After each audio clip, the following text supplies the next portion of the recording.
కుండపోతగా కురుస్తున్న వర్షాలతోటి అత్యధిక వర్షపాతం నమోదవుతున్నటువంటి క్రమం లోపల వరంగల్ పశ్చిమ నియోజక ప్రజలు అప్రమత్తంగా ఉండాలని వరంగల్ పశ్చిమ నియోజకవర్గ శాసనసభ్యులు నాయిని రాజేందర్ రెడ్డి అన్నారు.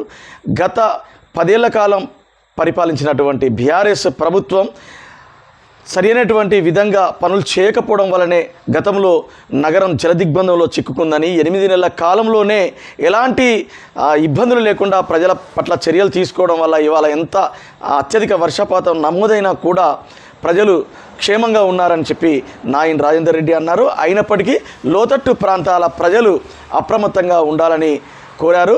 ప్రజలకు ఏ ఇబ్బందులు వచ్చినా కూడా హనుమకొండ జిల్లా కలెక్టర్, అదేవిధంగా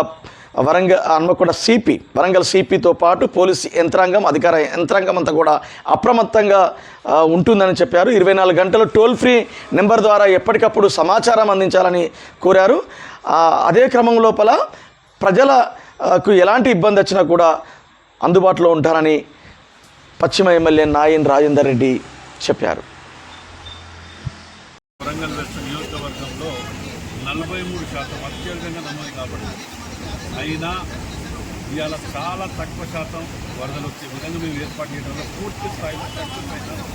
ఇంకొక 3-4 కాలనీలు ఉన్నాయి, వాటికి కూడా శాంక్షన్ అయ్యి కొబ్బరికాయ కొట్టి ప్రారంభించిన సందర్భాలు ఉన్నాయి. కానీ నయీంనగర్ బ్రిడ్జ్ క్లోజ్ చేయడం వల్ల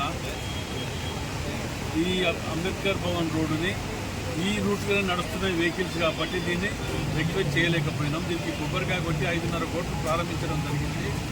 నయీంనగర్ బ్రిడ్జి 9వ తారీఖు ఓపెన్ అయితే ఇక్కడ దీన్ని డిస్మెటల్ చేసి ఈ వర్క్ స్టార్ట్ అవుతుంది. వచ్చే వర్షాకాలం నాటికి వరంగల్ వెస్ట్ నియోజకవర్గంలో ఏ ఒక్క కాలనీని కూడా మునిగనీయకుండా చూసుకునే బాధ్యత నాది అని చెప్పి మీ ద్వారా విజ్ఞప్తి చేస్తున్నాను. అదేవిధంగా ప్రజలు కూడా మీరు అందరూ అప్రమత్తంగా ఉండాలి. ఎక్కడ ఏ ఇబ్బంది ఉన్నా మాకు నెంబర్లకు ఫోన్ చేయండి దయచేసి. మా యొక్క క్యాడర్ కానీ డివిజన్ ప్రెసిడెంట్లు, కార్పొరేటర్లు మీరందరూ కూడా డివిజన్లలో తిరిగి మంచి చెడు కష్టసుఖాల్లో పాల్పంచుకోవాలని చెప్పి ఈ 2-3 రోజులు కూడా కష్టకాలం ఉన్నది. దీనికి అందరికీ అందుబాటులో ఉండాలని చెప్పి కాంగ్రెస్ శ్రేణులకు కూడా విజ్ఞప్తి చేస్తున్నాం.